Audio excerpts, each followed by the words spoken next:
என்ன sir after beat on beat before பீட்டில் இன்னும் புரியாமல் இருக்குது அப்படின்ற மாதிரி சில பசங்களை கேட்பாங்க கிளாஸில். ஒன்றும் இல்லைப்பா, தட்டு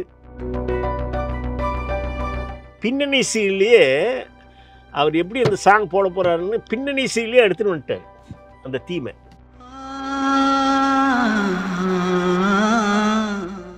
இந்த சீன் வந்து முதல்ல சீன் அந்த இது குழந்தை இதுவாக இருக்கும்போது ஓடிடுவான். அங்கே வரும். அங்கே வந்தோடனே எல்லோரும் பின்னாடி இவங்கெல்லாம் உட்காந்துருக்காங்க. நானும் ராஜா சார் உட்காந்துருக்கேன் முன்னாடி. அவங்க பின்னாடியில் இது சாங்கு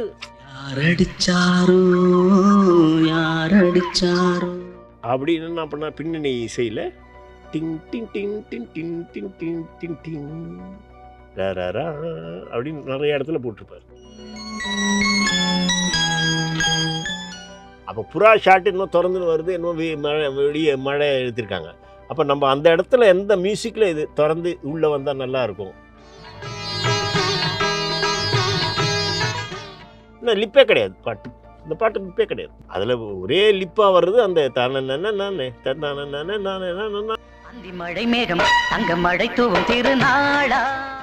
தென்பாண்டி சீமையிலே அந்த பாட்டு வந்து அவங்க ஒரு சின்ன ஒரு இதோ வரணும் அப்படின்ற மாதிரி ஒரு விருத்தம் மாதிரி அது தானே. தென்பாண்டி சீமையிலே தேரோடு வீதியிலே மான் போல வந்தவரே யார் அடிச்சாரோ யார் அடிச்சாரோ யார். இப்போ நீங்கள் அடிக்கடி இதுக்கு போகிறீங்க, விசாகப்பட்டினத்தில் ஒரு படங்கள்லாம் ஒர்க் பண்ணுறீங்களே, அங்கே உள்ள படங்களும் இங்கே நம்ம உள்ள படங்களுக்கும் என்ன மாதிரியான வித்தியாசம்?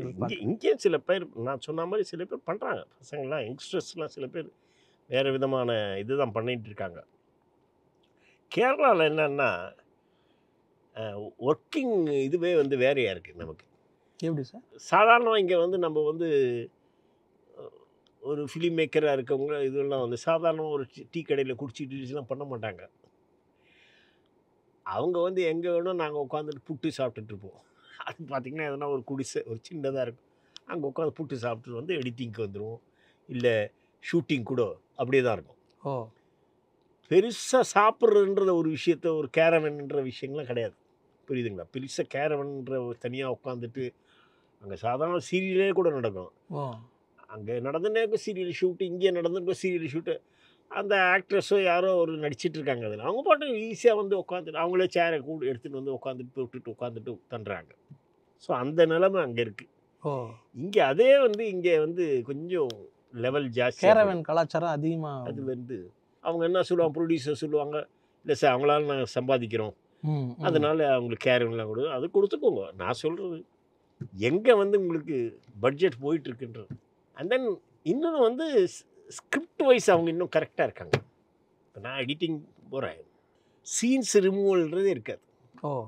ஷார்ட் பை ஷார்ட் ஏதோ ரெடியூஸ் பண்ணுறோம், கொஞ்சம் குயிக் பண்ணுறோம், இல்லை கொஞ்சம் சஸ்டெயின் பண்ணுறோம் ஆஃப்டர் டப்பிங், அப்படிலாம் ஒரு விஷயங்கள் தான் இருக்கும்.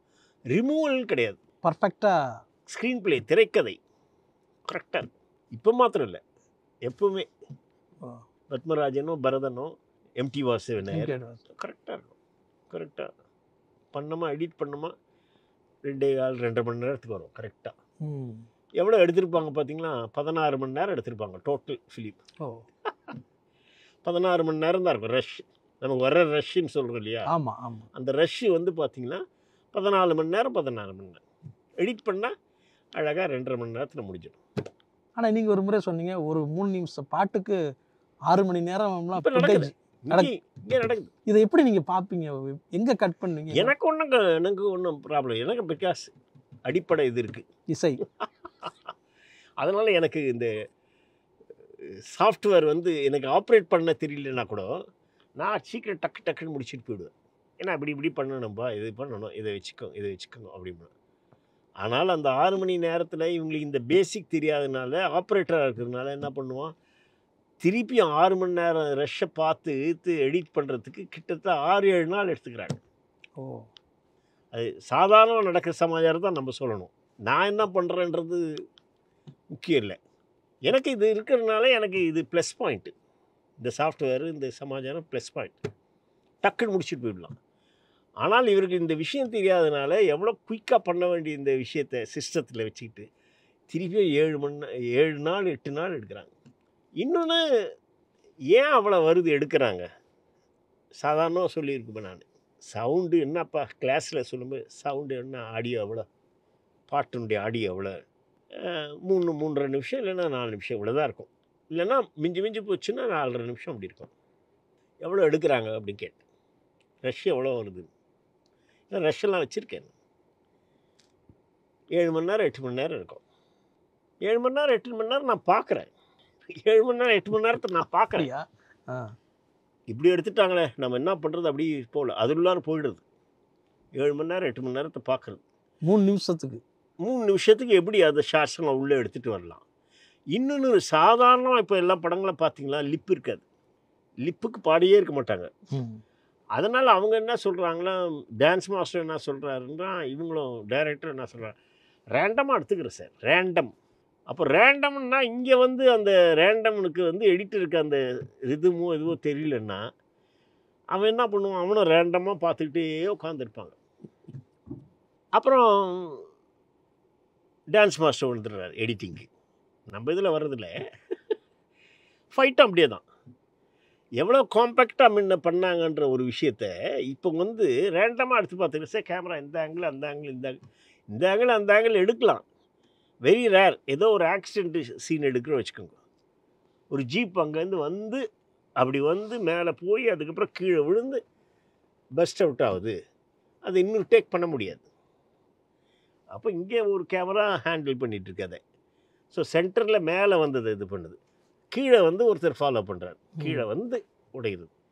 உடஞ்ச பிறகு அது பஸ்ட் ஆச்சா இல்லையானோடனே திருப்பி என்ன பண்ணுறாங்க, உடஞ்ச பின்னே பெட்ரோல் நான் ஊற்றி திரும்பி பஸ்ட் பண்ணுறாங்க. அப்போது டிஃப்ரெண்ட் ஆங்கிளில் வச்சு எடுத்துக்கணும். ஏன்னா திருப்பி நம்ம பெட்ரோலை ஊற்றி பண்ண இருக்க முடியாது.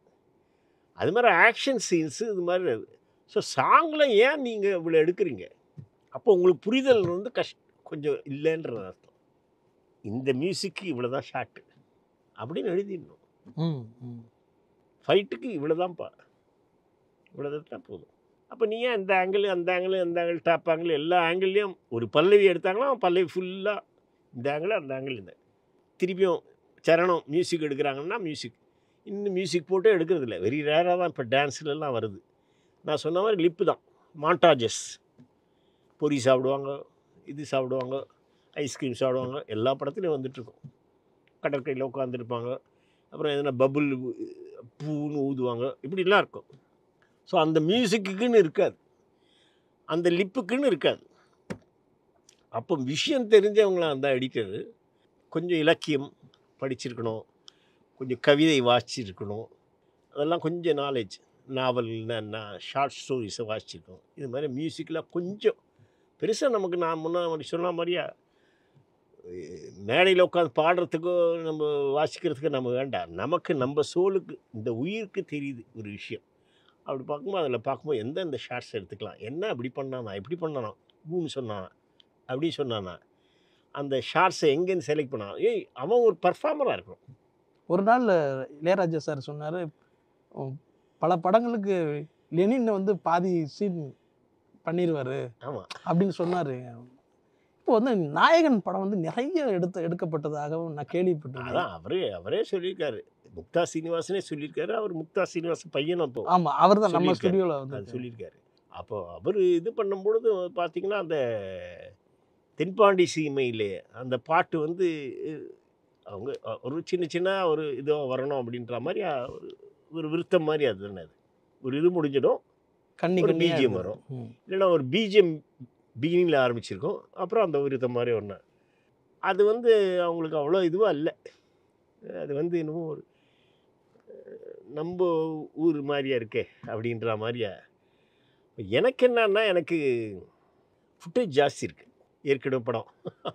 ஒவ்வொருத்தரும் இறந்து போனது பார்த்தீங்கன்னா கிட்டத்தட்ட ஒரு மணி நேரத்துக்கு எடுத்திருக்காங்க. அந்த படத்தில் பார்த்தீங்கன்னா ஒருத்தரும் இறந்து போயிருப்பாங்க. ஒரு சீனில் ஒரு பையன் இறந்து போப்பான், இன்னொரு பாட்டி இறந்து போ, அப்புறம் இவர் வந்து ஓடி வந்து சின்ன வயசுலேருந்து ஓடி வந்து ஒரு சமாஜம், இதெல்லாம் பார்த்தீங்கன்னா ஒரு இது வந்து எபிசோடு மாதிரியே ஓடும். நம்ம எடிட் பண்ணால் கிட்டத்தட்ட வந்து அது 10 நிமிஷத்துக்கு வருது. டோட்டல் ஃபிலிமில் வந்து இன்னும் நிறையா இருக்குது ஃபுட்டேஜ். அப்போ இது ஒவ்வொரு எபிசோடும் இது 10 நிமிஷம் 12 நிமிஷம் 8 நிமிஷம் இப்படிலாம் வந்துன்னா நமக்கு என்னடா அதுன்னு பார்த்துட்டே இருந்தேன். சரி இந்த சாங் இருக்குது, நம்ம யூஸ் பண்ணாமல் அப்படியே இருக்குது. ஸோ இந்த சாங்கை வந்து அதுக்குள்ளார அடக்கிடலாம், இந்த சாங்குக்குள்ளார அந்த சீனை அடக்கிடலாம். ஓ ஏன் லிப்லெஸ் சாங் ரம் வரும். தென்பாண்டி சீமையிலே தேரோடும் வீதியிலே மான் போல வந்தவரே யார் அடிச்சாரோ யார் அடிச்சாரோ யார் அடிச்சாரோ அப்படின்னு ஒன்று முடிஞ்சிடும். இன்னொரு இதில் இந்த பல்லவி வந்தது, மலரும் பிறையே தேயாதே அப்படின்னு வரும். இன்னும் சேரும். டோட்டலாக பார்த்தீங்களா 2 நிமிஷத்தில் முடிச்சிடுவேன். ஸோ இந்த 10 நிமிஷம் சமாச்சாரத்தை அந்த அந்த ஷார்ட்ஸுங்களை இதுக்குள்ளார நிரப்பிட்டோம். ஓ ஸோ இது பார்க்கும் பொழுது பேக்ரவுண்ட் மியூசிக்காக பார்ப்பார் அவர் இளையராஜா சார். அப்படி பார்க்கும் பொழுது இது போட்டிருக்கிறது அவங்களுக்கும் தெரியல.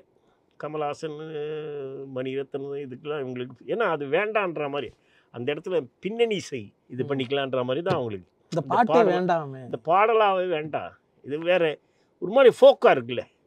தென்போண்டி சி மயில் அப்படி நான் கூட அப்படி கலாட்டா பண்ணிக்கினே பாடுவேன். சென்போண்டி சி மயில்.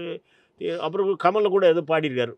ஆமாம் ஆமாம், எனக்கு அது பாடினாலே எனக்கு தென்போண்டி சி மயில் தேழோடு, அப்புறம் இளையராஜா பாடும்போது நல்லா இருக்கு அப்படின்னு நம்ம கலாட்டா பண்ணால் கூட அப்புறம் உள்ளுக்குள்ளார மைண்டு போயிட்டே இருக்குது, இது ஒர்க் பண்ணிகிட்டே இருக்குது. என்னடா நம்ம 10 நிமிஷம் போகுது ஒரு சீனு, நமக்கு வேறு டோட்டல் ஃபிலிமே இன்னும் ஜாஸ்தி இருக்குது, 6 மணி நேரம்லாம் இருக்குது. இது வேறு 10 நிமிஷம் போயிட்டே இருந்தால் வேறு போர் ஆகிடும். பின்னணி இசை எப்படி போடுறது 10 நிமிஷத்துக்கு? அப்போ இந்த சாங்குக்குள்ளார அடைக்கிடலாம் அப்படின்னு கட் பண்ணிவிட்டு பின்னணி இசைக்காக நாளைக்கு பார்க்க போகிறாருன்னா இன்றைக்கி பார்க்குறோம் டீலக்ஸ் தியேட்டரில். அங்கே பார்க்கும்பொழுது இந்த சீன் வந்து முதல் சீன் அந்த இது குழந்தை இதுவாக இருக்கும்போது ஓடிடுவான். அங்கே வரும். அங்கே வந்தோடனே எல்லோரும் பின்னாடி இவங்கெல்லாம் உட்காந்துருக்காங்க, நானும் ராஜா சார் உட்காந்துருக்கேன் முன்னாடி. அவங்க பின்னாடியில் இது சாங்கு அது அப்படியே பாருங்க அப்படின்றாரு. ஸ்க்ரீன்லேருந்து ஒன்றும் கண்ணை அகத்தாகத்துங்க, அப்படியே பாருங்கள், இப்போ இதுக்கு அதெல்லாம் பேசுகிறீங்க, அப்படியே பாருங்க அப்படின்ற. ஸோ அப்படியே போகுது. ஒவ்வொரு சீனுக்கும் இந்த மாதிரி 4 இடத்துலையே என்னமோ வந்துடும் அந்த சாங். எனக்கு ஃபுட்டேஜ் குறைஞ்சிடுச்சு. இன்னொன்று மியூசிக்கலாக கட் ஆகிருக்கும், அந்த எமோஷன்லாம் வந்திருக்காரு. அப்புறம் இது பண்ணணும் இல்லை அந்த சாங்கை பற்றி அப்படி இப்படிலாம் பேசுகிறாங்க அப்படின்ட்டு. அதுதான் மெயின் இந்த படத்துக்கு. அப்படின்னு என்ன பண்ணால் பின்னணி இசையில் டிங் டிங் டிங் டிங் டிங் டிங் டிங் டிங் டிங் ரா அப்படின்னு நிறைய இடத்துல போட்டிருப்பார். இந்த தீம் போட்ட பிறகு அந்த பாட்டு இன்னும் பூஸ்டப் ஆயிடுச்சு பாருங்கள். இன்னும் கூட கிளிங் கிளிங் கிளிங் கிளிங் கிளிங் கிளிங் கிளிங் கிளிங் கிளிங் கிளிங் தென்பாண்டி பாடிடுவான்.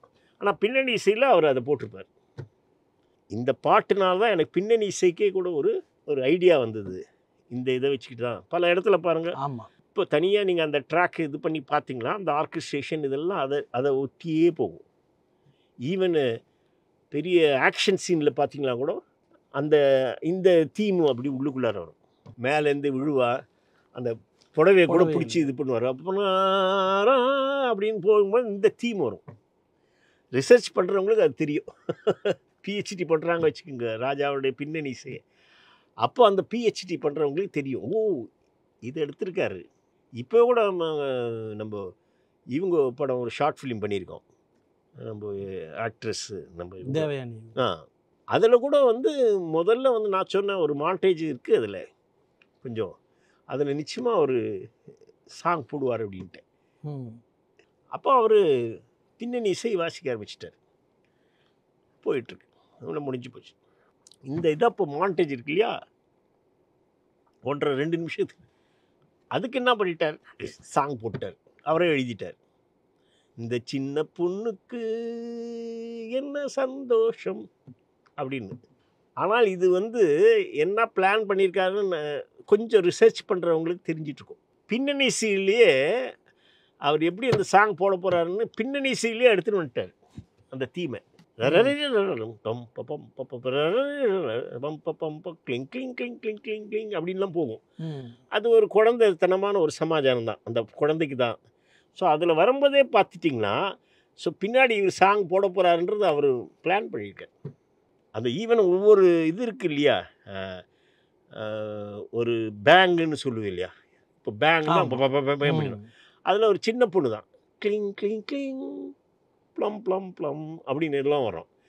அது வந்து என்ன ஒரு கார்டு பார்த்தீங்கன்னா இந்த சாங்கில் வர கார்டு தான். அப்போ பேக்ரவுண்ட் மியூசிக் அப்போ பிளான் பண்ணியிருக்காரு இந்த இதில் சாங் எடுத்துகிட்டு. ஏன்னா இதெல்லாம் முடிச்சுட்டு தான் அப்புறம் சாங் பண்ணுறாரு. அது இப்போ நம்ம பேசுகிறதுனால தெரியாது, போட்டு காண்பிக்கும் போது தான் தெரியும். அப்போ அது மாதிரி பிளான் பண்ணணும். சில இதெல்லாம் பிளான் பண்ணாமல் வரவே வராது. இந்த இந்த இந்த ஸ்ட்ரக்சர் என்ன இந்த படத்துக்கு? ஒரு குழந்தை அப்பா எப்போது 4 மாதத்துல ஒரு ஒரு லீவுக்கு வரான். அம்மா இல்லை, பாட்டிக்கிட்டேயும் தாத்தாக்கிட்டேயும் தான் இருக்குது. அப்போ வரும்போது ஒவ்வொரு தடவையும் வந்து அழுவாத அப்படின்னு சொல்லி கைக்குட்டையை இது பண்ணால் அந்த கைக்குட்டையை பிடிச்சி வச்சுக்குது.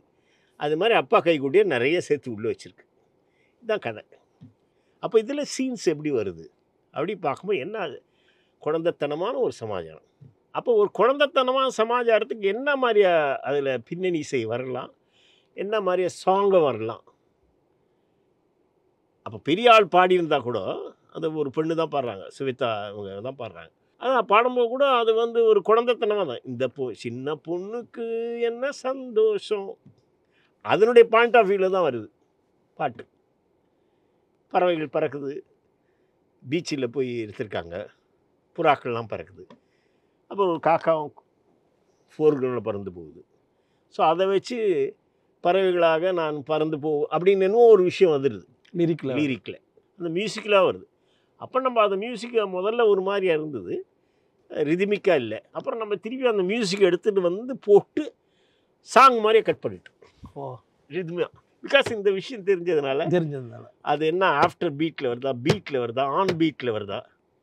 என்ன sir after beat, on beat, before பீட்டில் இதெல்லாம் புரியாமல் இருக்குது அப்படின்ற மாதிரி பசங்களாம் சில பசங்களாம் கேட்பாங்க கிளாஸுக்கு. ஒன்றும் இல்லைப்பா, தட்டுக்கு முன்னாடி தட்டுக்கு அப்புறம் இதான் விஷயம். தட்டில் வருதா பாரு பாட்டு, இல்லை தட்டுக்கு அப்புறம் வருதா பாரு பாட்டு, இல்லை வேர்டுக்கு அப்புறம் தட்டு வருதா பாரு, இதுதான் விஷயம். எனக்கு நாயகன்லேயே வந்து நீ ஒரு காதல் சங்கீதம் பாட்டோடைய அந்த கட்டிங்ஸ்லாம் ரொம்ப நுணுக்கமாக இருக்கும். அது எப்படி நிகழ்ந்துச்சு எனக்கு தெரியவே இல்லை. அது எப்படி அந்த அதான் அதுலலாம் பாருங்கள், புறா எதோ எடுத்துப்போம், புறா அந்த இதுக்காக மியூசிக்காக எடுக்கல. அப்போ புறா ஷாட் இன்னும் திறந்துன்னு வருது, இன்னும் மழை வெளியே மழை எடுத்திருக்காங்க. அப்போ நம்ம அந்த இடத்துல எந்த மியூசிக்கில் இது திறந்து உள்ளே வந்தால் நல்லாயிருக்கும். இன்னும் லிப்பே கிடையாது பாட்டு, இந்த பாட்டு லிப்பே கிடையாது. அதில் ஒரே லிப்பாக வர்றது அந்த அதான், அதுதான் இது.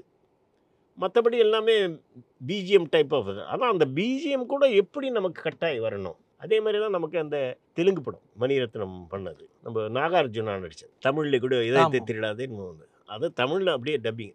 அந்த கிளைமேக்ஸு கூட அப்படி தான். கிளைமேக்ஸ் வந்து தெலுங்கு படத்தில் வந்து 2 நிமிஷத்துலாம் கிளைமேக்ஸ் முடிஞ்சால் ஒரு மாதிரியாக கேட்பாங்க இல்லையா சார், கிளைமேக்ஸ் ஏம் சார் 2 மினிட்ஸ் சார் அப்படி இப்படிலாம் சொல்லுவாங்க. அப்போ நம்ம கிட்டக்கையும் கேட்குறாரு ப்ரொடியூசர், இந்த மாதிரியா சார் 2 மினிట్స్ మీకు తెలుసు, తెలుగు ఫిలింలో అంత ఉండదు సార్, కొంచెం కావాలా సార్ அப்படி இப்படிலாம்.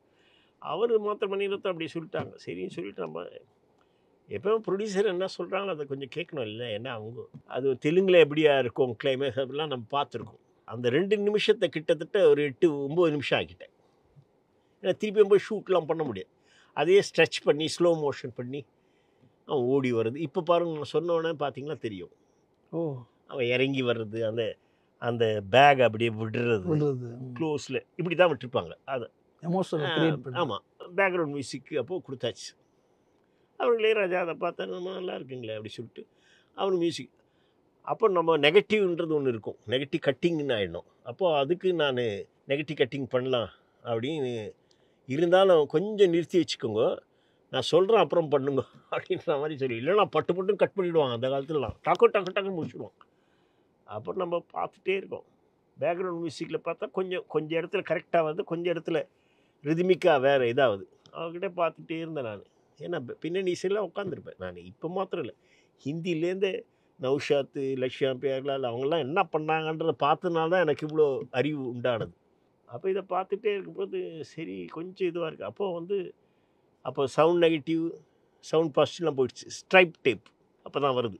அப்போ உடனே சவுண்ட் இன்ஜினியர் கிட்டக்கு என்ன பண்ணேன், மியூசிக் பண்ணி முடிச்சிட்டார், பேக்ரவுண்ட் மியூசிக் முடிஞ்சு போச்சு கிளைமேக்ஸ். அப்போ நான் என்ன சொன்னேன், சவுண்ட் இன்ஜினியர் அந்த ஸ்ட்ரைப் டேப்பு கொடுக்குறேன், அதில் ட்ரான்ஸ்ஃபர் பண்ணி கொடுங்க மியூசிக்கு, பேக்ரவுண்ட் மியூசிக்கு. பண்ணி கொடுத்தாரு. உடனே போய் திருப்பி அந்த சேஞ்சஸை மார்க் பண்ணி சாங் மாதிரியா இந்த ரிதமிக்கா அதே மாதிரியே கம்ப்ளீட்டாக சீனை ரீஎடிட் பண்ணிட்டேன். அது பார்த்தீங்கன்னா ஒரு பின்னணி இசை ரிதமிக்காக போகுது. அவர் போட்டிருக்காரு கரெக்டாக தான். சில இடத்துல முன்ன பின்ன வருது அப்படி, ஏன்னா அவ்வளோ பர்ஃபெக்டாக போட முடியாது. அது சிரிப்பும் அப்படியே கூட விட்டுட்டு இருந்தால் கூட ஓகே தான் சொல்லியிருப்பாங்க. ஆனால் நமக்கு பக்கத்தில் பார்த்ததுனால ஆஹா இந்த இடத்துல ஷார்ட் இன்னும் கொஞ்சம் கட்டிங்கில் நல்லா வந்தால் நல்லா இருக்கு. கட்டிங்காக பார்க்கல, நம்ம ஒரு சென்ஸாக ரிதமிக் சென்ஸாக பார்க்க வந்துட்டு பண்ணியாச்சு. பண்ணிட்டோன்னா அது அந்த தியேட்டரில் அதுக்காக பிரமாதம் இதாகுது, கை தட்டுறாங்க. பார்த்தேன். இப்போ எப்படி வந்து அந்த மியூசிக் தெரிஞ்சதால ராஜா சாருக்கு நீங்கள் கரெக்டாக பண்ணுவீங்க அப்படிங்கிறது அவருக்கு தெரியும். கரெக்டாக பண்ணிப்பாங்க அப்படிங்கிறது அந்த சென்ஸ் கொஞ்சம் இருக்கணும் எடிட்டருக்கு. இதனால தான் உங்களுக்கும் சாருக்கும் நல்ல ஒரு எப்போவுமே அது அவர் பண்ணிவிடுவார். இல்லைன்னா அவரே கூட சொல்லுவார் சில இடத்துல கொஞ்சம் அந்த ஷார்ட் கொஞ்சம் இதுவாக இருந்தால் கொஞ்சம் நல்லா இருக்குமே மியூசிக் கொஞ்சம் அப்படின்வார். இப்போ வந்து டக்குன்னு மாற்றிட்டு போயிடும். அப்போ திருப்பியும் வந்து அந்த ஃபிலிமை இது பண்ணி திருப்பியும் மாற்றி ஷேர்ட்டு ஆட் பண்ணி திருப்பியும் ஓடணும். ஏன்னா ஸ்கோரிங் அவர் பாட்டு எழுதிடுவார். அந்த டைமில் போயிட்டு மாற்றிட்டு எடுத்துகிட்டு வந்து திருப்பியும் போட்டுருது. போட்டு பார்த்தா சரி அவருக்கு கேட்டது. ஆனாலும் இதுதான் கொஞ்சம் வாக்குவாதம் இல்லை, இது இருக்கும் கிவ் அண்ட் டேக். இது மாதிரி அது ஓகே இருந்தாலும் காலுக்கு செருப்பு காலான்றது அப்படி சும்மா அப்படி பேசி உங்கள் செருப்பு எங்கே போச்சு அப்போ கேட்பாரு. அப்போ பரதன் எடுத்துன்னு போயிட்டாங்க. டக்கு நமக்கு ஹிஸ்ட்ரி வருது. ராமர் பரதன் எடுத்துன்னு போயிட்டான். அது ஒரு சிரிப்பாக ஒரு கிரட்ஜு ஒரு இது ஒரு அப்படி பொறாமை அப்படிலாம் கிடையாது. சும்மா அது பேசிக்கிட்டேன். ஆனால் அதை பண்ணி டக்குன்னு எடுத்துன்னு போயிட்டு இந்த எண்டில் அவங்க 2 பேர் நிற்கிறாங்களா அப்பாவும் பொண்ணும். அதுக்கு பதிலாக கொஞ்சம் வேறு எதுனா அந்த பொண்ணே மாதிரியா இருந்தால் நல்லாயிருக்கும். ஸோ பேக்ரவுண்ட் மியூசிக் நடந்துட்டு இருக்கும்போது எடுத்துன்னு வந்தால் இங்கே மாற்றி திருப்பி எடுத்துன்னு போயாச்சு. ஏன்னா இப்போ ஈஸி, டக்குன்னு ஷார்ட்டை கால் ஃபார் பண்ணலாம், மாற்றி கொடுத்துடலாம். ஆனால் அந்த குயிக்னஸ் வேணுமே, இந்த இடத்துல அதை டக்குன்னு போடணும் அப்படின்னு நமக்கு தெரியணும். அவங்க சொல்ல முடியும் இல்லை இது எல்லாம் போயிடுச்சு, டிஐக்கு போயிடுச்சு இருந்தால் கூட சரி அந்த மாற்றம் நல்லா இருக்குது அப்படின்னமோ டக்குன்னு போட்டு மாற்றத்தை எடுத்துகிட்டு வந்துடும். ஒரு கலந்த ஆசலிச்சுக்கிறது தானே. ஏன்னா எடிட்டிங்கில் மாத்திரம் நீங்கள் வந்து ஒரு ஃப்ளெக்சிபிலிட்டி இருக்கணும். எல்லா ஃபிலிம் மேக்கருக்கு சொல்கிறேன், அவங்க வந்து தான் எடுத்தது தான் இருக்கணும் அப்படின்னு இருக்கக்கூடாது டைரக்டர். ஏன்னா அங்கே வந்து நீங்கள் என்னென்ன பண்ணுறீங்க ப்ராப்ளம் இருந்திருக்கும், எல்லாம் இருந்திருக்கும். இங்கே வந்து ரெக்டிஃபை பண்ணுறது தான் எடிட்டிங். வந்து ரெக்டிஃபையர் அவனுக்கு எடிட்டர்னே போட வேணாம், ரிமூவ் பண்ணுவான் அதெல்லாம் பண்ணுவான். அது இல்லை, ரெக்டிஃபிகேஷன். எவ்வளோ அழகான வார்த்தை பாருங்கள். மாற்றங்களை நம்ம வந்து செஞ்சுக்கிறது. அந்த அந்த ஒவ்வாமை வந்து ஒரு இருக்கணும். அப்படி கொஞ்சம் இல்லை அப்படியே தான் இருக்கணும் அப்படின்னு அந்த டைரக்டரை சொல்லக்கூடாது. அது அப்படி தான் எடுக்கப்பட்டது அப்படிலாம் எடுக்கப்பட்டது அப்படி இருக்கலாம். இங்கே பார்க்கும்பொழுது இப்படி வருது. அதனால தான் அந்த காலத்து டைரக்டர்கள் கூட சில பேர்லாம் சொல்லுவாங்க ஆங்கில இது, what play you are seeing on the screen that is call screen பிளேன்னா. என்ன மாதிரியா பிளேவை நீங்கள் பார்க்குறீங்களோ ஸ்க்ரீனில் அதுதான் ஸ்க்ரீன் பிளேன்ட்டான். எழுதியிருக்கலாம், ஆனால் இங்கே என்ன பார்க்குறீங்க, ஏன்னா அடுத்தடுத்த ஃப்ரேம் என்ன, அதுக்கு நீ உனக்கு சொல்கிறதுக்கு உனக்கு கொஞ்சம் இலக்கியம் தெரியணும். எடிட்டிங்கில் படிக்கணும். கவிதை என்னன்னா அது பழைய கவிதையாக இருந்தாலும் இப்போத்து கவிதை இருந்தாலும் மாடர்னு. அதான் நான் சொல்லும்போது சொல்லுவேன், இலக்கணம் முதல்ல தெரிஞ்சுக்கோ, அப்புறம் இலக்கணம் மீறிய கவிதை பண்ணுவேன். ஷார்ட் என்ன, ஷார்ட் டிவிஷன் என்ன, ஓவர் த ஷோல்டர் ஷார்ட் அப்படின்லாம் இன்னும் சொல்லுவாங்க. OSS, mid short, mid long short, long short, crane short, அப்புறம் ஜம்ப் கட், இப்படிலாம் இருக்குது. அதெல்லாம் இலக்கணம். ஆனால் அந்த இலக்கணத்தை தெரிஞ்சுக்கும். இலக்கணம் தெரியாமல் கட் பண்ணாது, சரியா இருக்காது.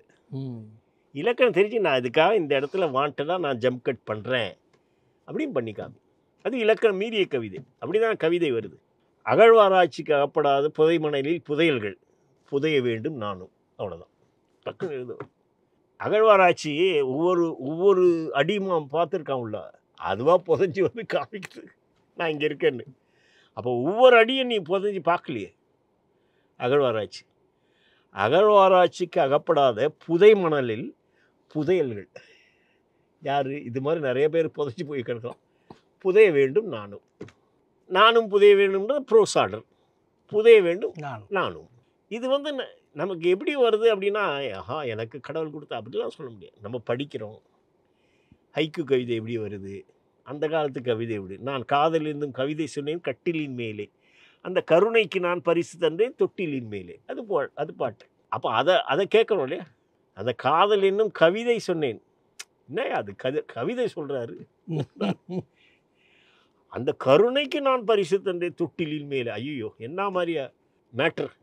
அப்புறம் அவருடைய கண்ணதாசனுடைய இல்லை கம்பதாசன், அப்புறம் அதுக்கு முன்னாடி இருக்கவங்க எல்லாத்தையும் வந்து ப்ரோஸ் ஆர்டராக இருக்கிறதையோ போயமாக இருக்கிறதுலையோ இல்லை நாவல்லையோ எல்லாரையும் வாசி. இப்போ கூட எஸ் ராமகிருஷ்ணன் எல்லாமே இது ஜெயமோகன் எல்லாமே யார் எழுதுகிறாங்களோ அதெல்லாம் வாசிக்கிறோம். கவியரசன் சொன்னோன்னே அப்பா பீம்சிங் சார் அவரோட படத்துக்கு எழுதும்போது நடந்த சம்பவங்கள் உங்களுக்கு தெரியுமா? ஆமாம்.